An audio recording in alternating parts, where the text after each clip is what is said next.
All right, here we go. Here it is. This is the moment. This is the star of the show. The brand new 67-meter Putzmeister BAUMA 2025 construction show here in Munich, Germany. And we've got the fellas here. We got the fellas. Eric Duker from Concrete, the star of several previous videos. Matthias. Hi. Matthias had some heavy involvement in the design of this machine.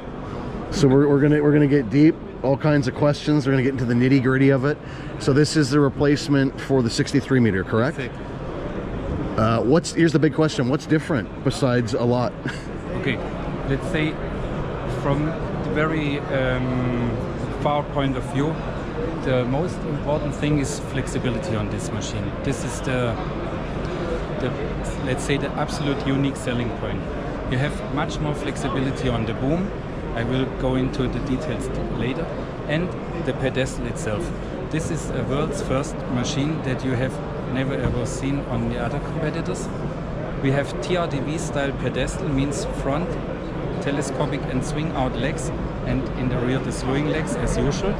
But the legs in front are completely full flex. So and this is actually lighter than the 63-meter that it replaces. It is around 1.5 tons for North America, lighter than the old 63. So bigger, longer, lighter, better. Exactly. Better as well, yeah. Yeah. Yeah, you have the ISA system as support assistance system.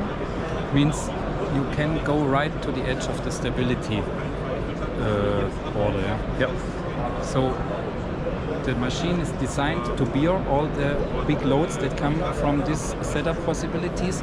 You can go from full extension back to zero support, a real zero support. So if you have a zero support, all the legs retracted in transport position and you support the machine like this, then you get still a horizontal reach of around 30 meters. With Okay. To the side, to the front, everything. So we kept the what do they call those? The TVRD style legs?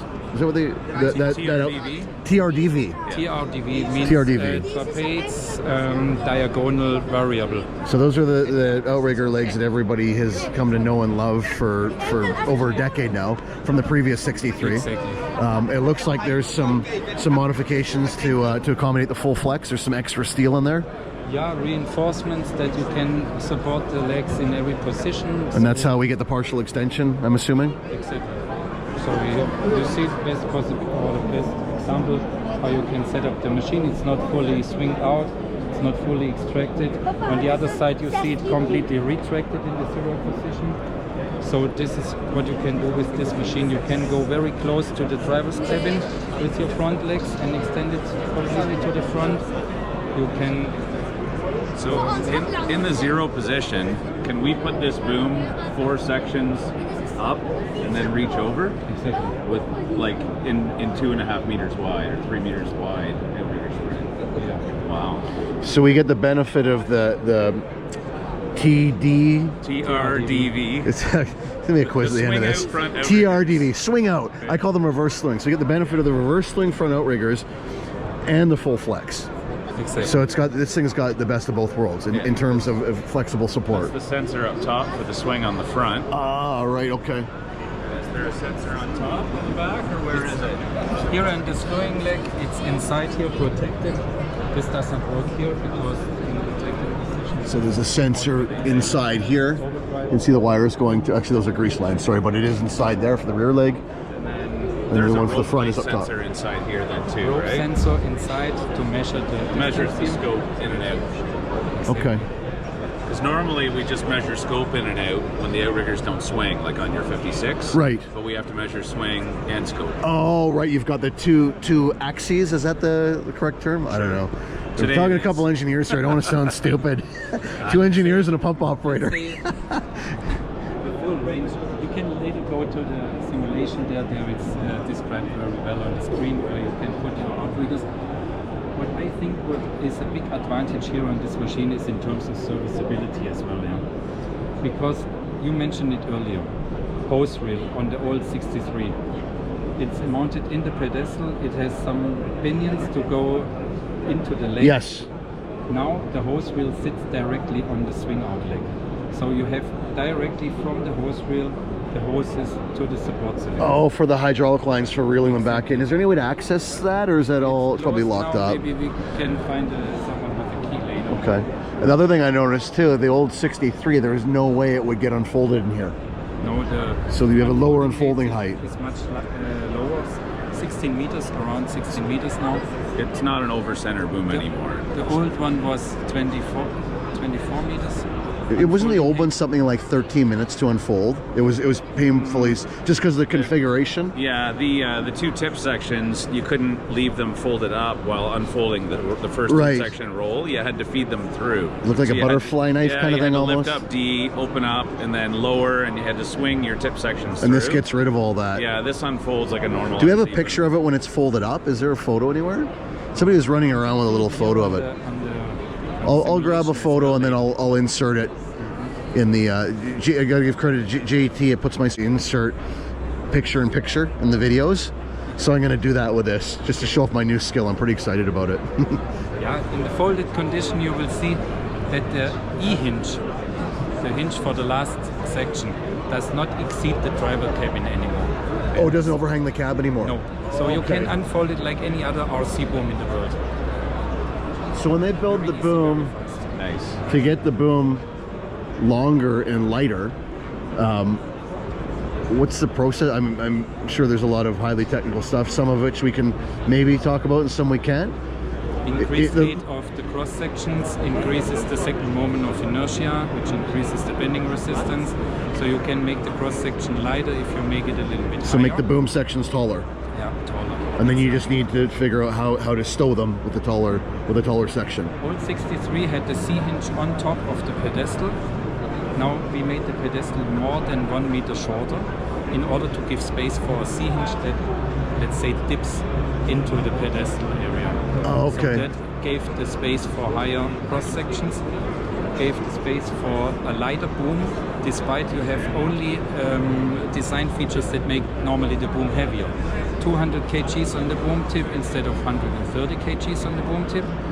What was the old 63? The weight rating is 200 kg? On the boom tip. Really? Yeah. So it's at 425 pounds or something like that? Yeah, it's Wow. like every other pump now. Old 63 had a limitation to 130 kgs. Right. I don't know how many operators were considering that, but Yeah. I know that's an often broken rule. So I've heard. So full 4.8 inch boom pipe. It's called 5 inch, but it's really 4.8, right? Or 125 millimeters. Okay. So that's from hopper to tip. This one has the harsh mix kit on it. Is that standard? Oh, we're gonna get in their photo here. We don't wreck their photo. We wreck their photo, they're gonna wreck our video. 17 ILS is standard. So this is a 17 ILS. Okay. Former times 63 was so heavy that we were forced, at least in Canada, I don't know in Canada, but in California at least, to use a 16H pump because of the weight. It's 80 kgs heavier than the 17, Oh, okay. Lighter than the 17. Quebec was limited to 16H. Yeah. Ontario could have an 18H LS. But now you can have in whole North America 17 ILS because the whole weight of the unit decreased by around 1.5 tons. What's that in pounds, Eric? It's 3,000 kilograms. Sorry, that's 1,500 kilograms, so 1,500 3,500 pounds or so. I referred to the North American engineer to do the conversion. I almost got it wrong. We got all the bases covered here. This is great. Okay, so, and I noticed, so would this be standard that it's the 6 inch to 5 inch reducer is this 10-foot pipe, or is that an optional thing? No, that's standard here. It is standard. Because I say it's consequent ILS principle that you have no hard reduction like you had it in the past on the Right. 16H. Now you have 17 ILS with the same diameter in the S tube, then here the riser tube, and then a 3 meter long soft reduction. And what is this an oil sprayer for the hopper? Exactly. I think we call that a presso mat option. Can we guys get all the good stuff over here? Can we That's get? an option. You can. Is get it an option? Yeah, you can Oh get it. man. We don't sell very many, but I didn't. Yeah. most people put a T in this hydraulic hose with a little. Yeah. spring. How do you feel about that? I don't know. That's a thing in our side of Canada. Is it? I don't think your side allows. I feel like the oil would eventually run low. Maybe I don't know. It's like an automatic oil change, a little bit every day. That's true. Fair enough. Forced oil change. And you got a pressure washer. That's an option. That's an air compressor. It's a compressor. Yeah. Pressure washer is inside here. And that's just for emergencies, for blowing out the boom? I guess. This is if you want to have air on the boom tip. Oh. Wow, it's loaded with everything. Okay. So then they run straight 6-inch pipes, 6-inch oh, this is one piece. Yeah. Pipe into an elbow. And then the back end stuff is the usual swing out door. Is there anything, can we go up on the deck even though the sign says not to? Yeah. We can just Betreten, verboten, betreten, verboten. It's the first German words I learned all trip. Okay. And I'm clearly disobeying what those words are intended to convey.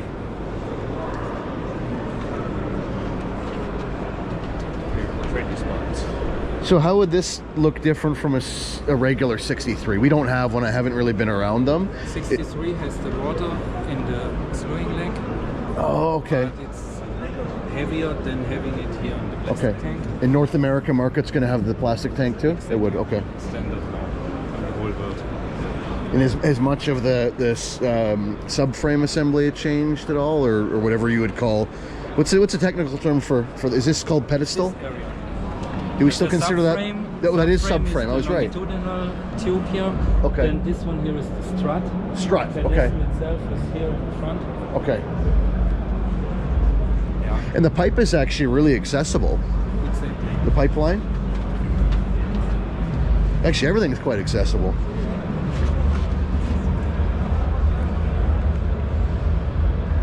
The idea was The old pedestal was 1 meter, about just over 3 feet farther back. Oh, the old pedestal came back because further. The old boom sat on top of the pedestal, and the new boom fits in this new hole that they. Oh, and that's how they get the added height, is by dropping it in between. Okay. Then you have the additional height, lightweight boom goes to here until here. The C hinge stops here. And is there a lot of additional structure in that pedestal to accommodate the ISA, the full flex? Oh, the whole outside of the structure is designed to these loads, but inside there is nothing stuff. Okay, mostly Basically, exterior. the main part is the oil tank. Let's see if I can climb up here without ripping my pants. Oh, You have the oil tank more or less from here to here. All the hoses go directly back into the oil tank. Then here the main idea was to have a very easy accessible deck pipe. yeah, they've done a really good job keeping the pipe accessible. Yeah, that's was impressive. the main idea, because competitor machines sometimes they are not so Yes, accessible. yeah, they're buried under a bunch of cladding or whatnot. Especially on these big pumps, it's not uncommon on the bigger pours to run into a nasty mix and whatnot, and have to run into a situation where maybe you have to tend to the deck pipe, shall we say? So. Basically, I did the routing on this machine physically by myself with a colleague of the assembly guys, and it was really easy to assemble the pipeline. You busted some knuckles. Yeah, are you looking at the cooling fans? Hydraulic oil coolers new too. Yeah, so hydraulically driven oil coolers. Exactly. Hydraulic-driven oil cooler is maybe not for Canada so important, but for the hotter regions like Middle East and so on, because this hydraulic-driven oil cooler has its highest performance still when you have the highest temperatures. Okay. So there will be definitely the cooling capability will be definitely kept on the maximum. Okay, Even so under hard better conditions. cooling capacity from hydraulic. Okay. Definitely.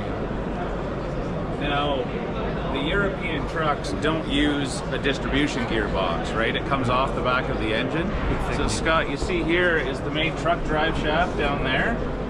It runs all the way up to the transmission. There's no gearbox on this Oh, pump. there's no stable box? No, and so Europe does that because the PTO on a lot of the European chassis comes off the back of the transmission because it's designed to run horsepower for this. So in North America, we'll get a gearbox, but this truck doesn't have a gearbox. Now, is that a more efficient way of doing it, or that's just a different way of doing it? I don't know, you have to shut the engine off to put it in PTO, lighter. right? It's lighter. It's lighter.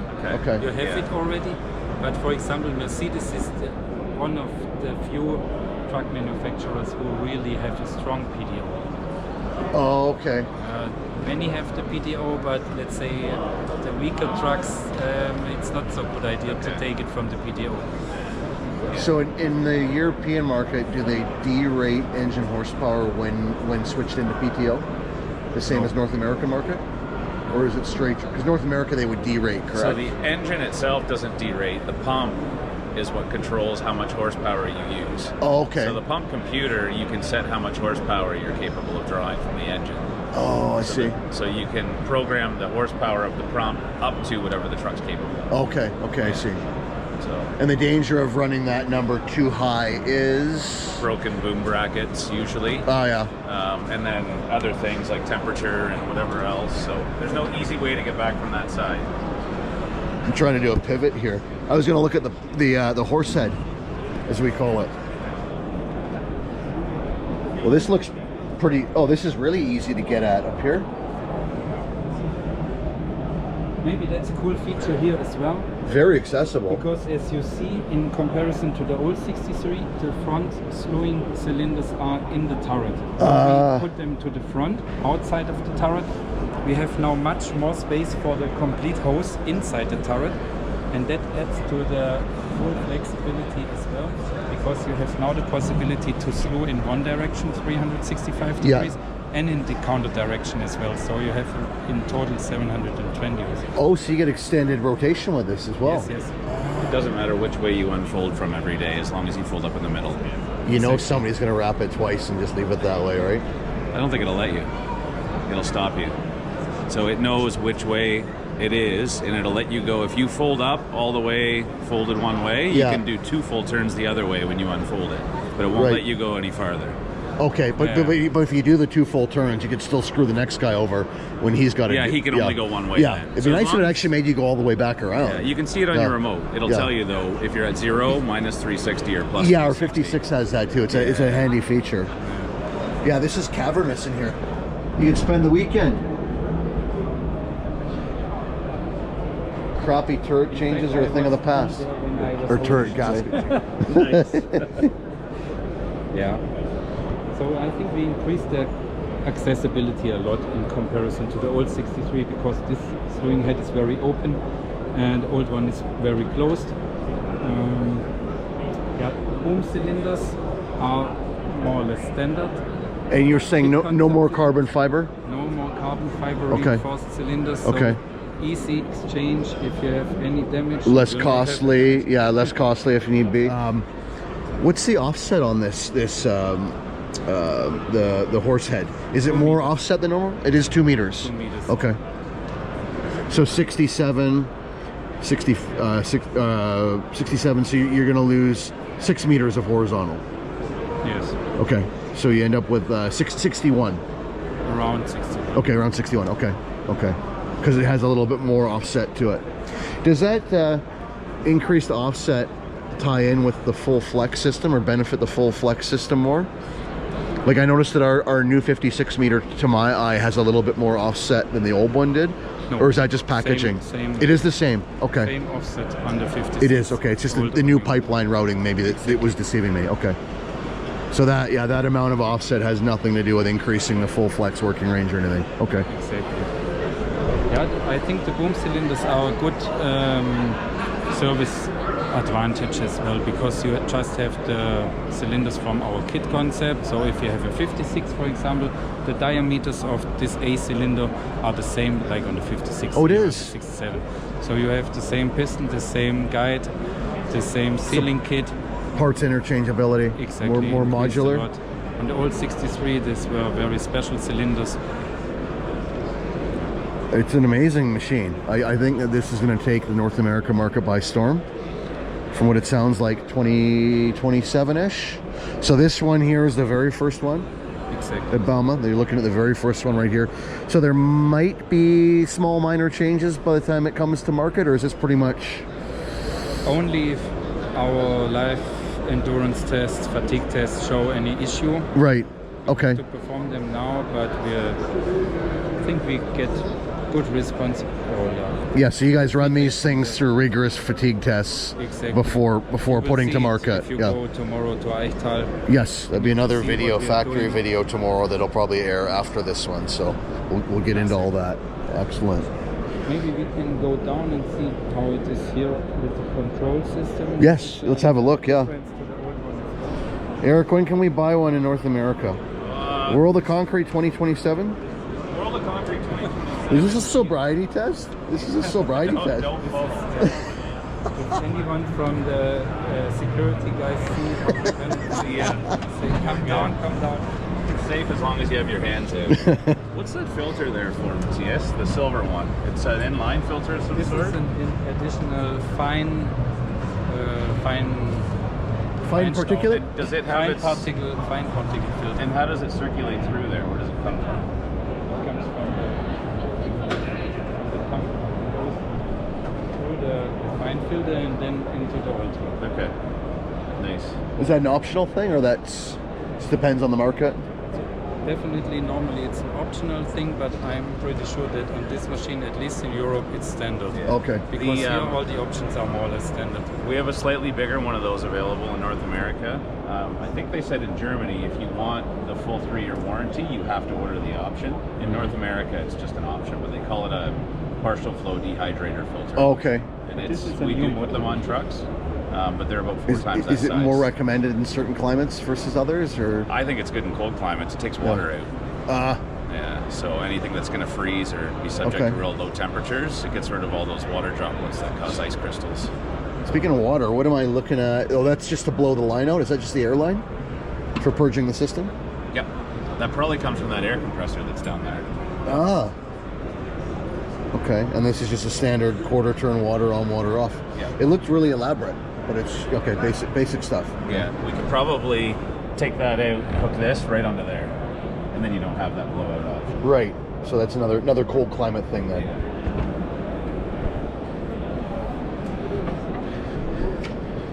So as with the ILS pump kits, true 10-inch to 7-inch S-tube. 10-inch opening at the end of the material cylinder, 10-inch opening at the mouth of the S-tube. No more intermediate rings. And we're loving that feature with ours. It makes the washout so much easier, so much quicker. So we're gonna, the panels that we're gonna talk about? Yeah, maybe we can talk a bit about Do they come with the cribbing in Europe? Exactly, 16 They do. pieces of wood standard, 1 meter long. Wish we had that in our market. We can do that. I'll go to the hardware store and buy them for you. Ace is the place.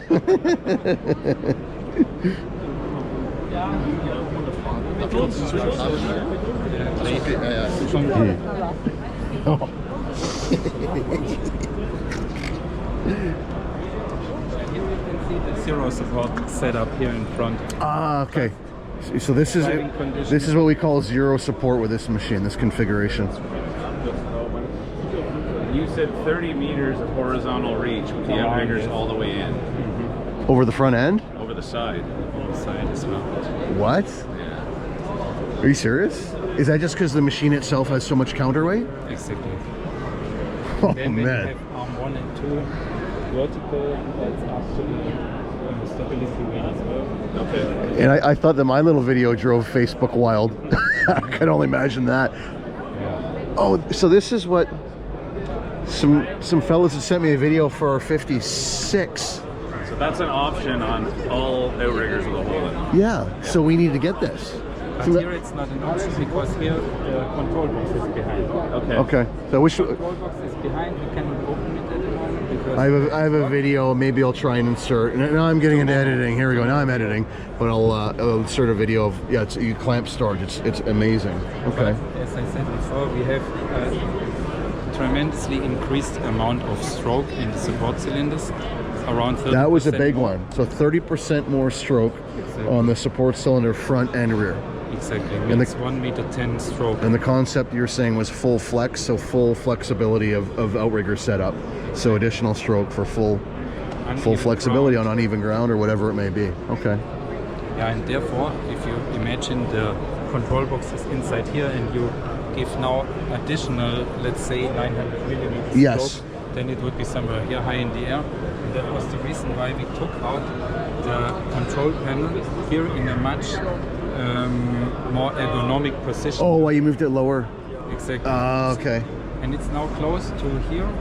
You know, from the 63, you had this, let's say, chocolate bar I don't know how you call it in America.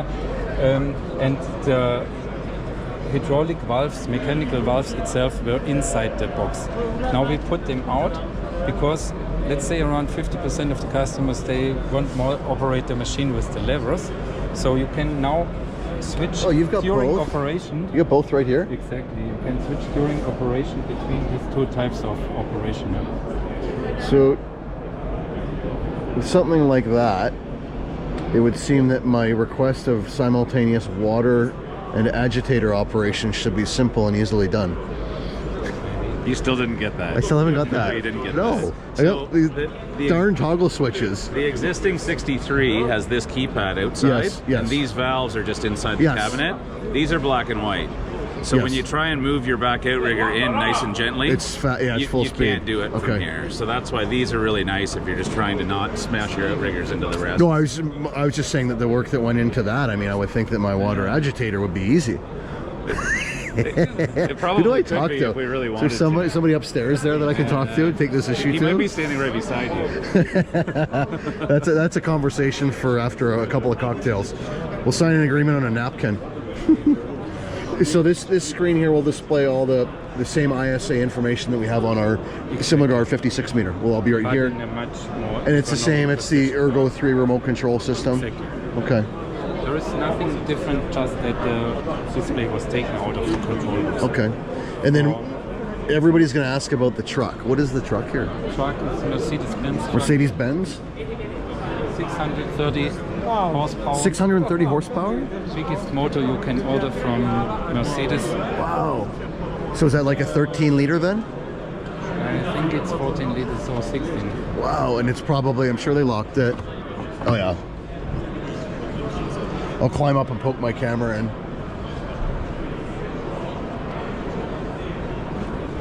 Once again, without ripping my pants.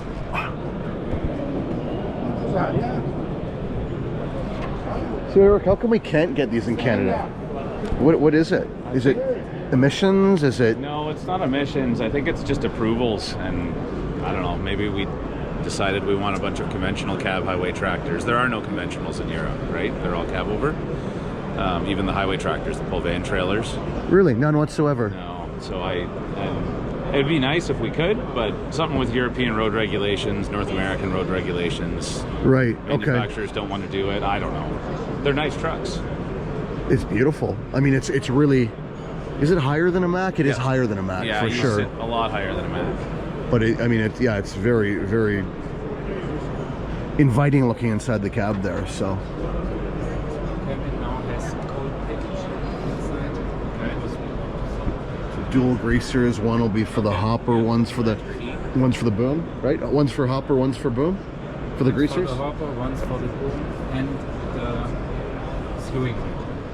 Oh, and it greases the ring as well. The pedestal ring. Okay, so the ring. Yeah, everything's like really easy to get to on this, you know.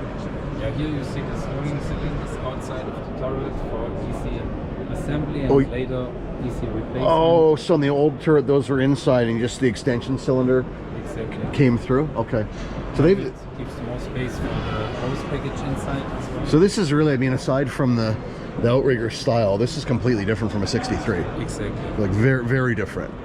Very few shared components, if any. Is that fair to say? There is no same component. Nothing. Okay. So it's a fully new model. Wow. From the green field. Brand new from the green field. Well, that is amazing. So this is what I was most excited about of the show. So North America sometime 2027. Beginning Maybe 2027. end of 2026, but that's Okay. not a promise. Okay. No promises. We're not making promises. And then European market within a few months. A year. A year. Roughly Okay. a year. Because we have to do all the tests to ensure the quality and stuff. Okay. Okay. Fatigue test and everything. Do it the right way. Yeah. And when we pass these tests, we are confident to pass them, then we start in the pre-series. Straight to AJ's. Perfect. I like it. Right on. Well, I appreciate the detailed synopsis of this. I think you answered every question I had and more. Always appreciate the time, Eric. Thanks, Scott. Thank you for converting those metric to SAE type equations for me. Nailed it. Yeah, BAUMA 2025, Putzmeister 67 meter 5 section full flex. Not ISA, ISC it's called out here, right? ISC. And fun fact, the only difference is ISC has axle sensors. Axle sensors, and it's a control system. Okay, control So system's you can different too. switch it off. Okay. We'll And have ISA does not. We'll have ISA in North America. Yeah, ISA because we don't have axle sensors, Right. correct? Okay. We don't, and it's not mandatory, right? No, it's an assistance system. Yeah. Okay, an assist. You can Okay, choose to turn assistance. it off in North America. You have to use it here. And just actually, this is a good topic while we're here. Some of the comments on my video with ISA. There's some concern because it's new to North America. People have never seen anything like it. ISC, which is essentially a very similar system, has been in Europe for close to 10 years now. Yeah, it was called in former times ESC. So Okay. now the ISC is that what makes out of the support position the best working range for the boom. Yeah. ESC worked a little bit different. There were definite positions where you can get a specified working range and nothing more. And it's actually mandated out here. Mandatory. Is that like a since government 2012. mandate? Is that so mandated since 2012? Yeah. So for the North American market, there's a lot of people that were worried about, you know, what if a sensor fails? What if this? What if that? It's been in Europe for 13 years now as mandatory. So And the ISC system is much better than the ESC because now it tells you which sensor has the failure. Yeah. It gives you already a code for the sensor for the failure that you can report directly to the service department, and they know exactly what happens. It tells you what you could do to go on with. yeah, so it fails in the safe position. Fails in a safe position. Yes. And it tells you what you can do to operate further. Right. The color screen on the other side pops up with troubleshooting steps that the operator can follow in plain English. It just says you have an error. Yeah. Check this, check this, check this, check this. No more difficult than operating an iPhone Right. or a Samsung if that's your thing, either or. But yeah, amazing stuff. So there it is. How's it go till next time? Keep on pumping, do this, do that. I wish I knew. How do you say keep on pumping in German? What? Keep on pumping in German. Weiterpumpe. Weiter Pumper. Weiter Pumper. Did I say it well? There we go. Till next time.